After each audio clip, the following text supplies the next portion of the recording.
Лебедкина Дарья занимается развитием воркаута в Ивановской области. Уже второй год достигла больших результатов и подражанием служит примером для многих. Выступление по фрирану. Иван Сильянов, руководитель сообщества трейсеров города Иваново. Встречаем.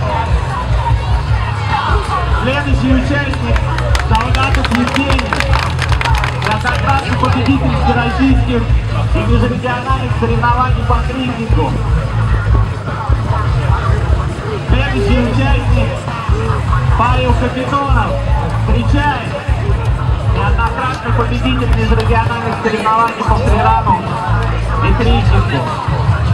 Ребята подготовили для вас лучшие трюки и элементы, которые они выполняют на этих спортивных снарядах.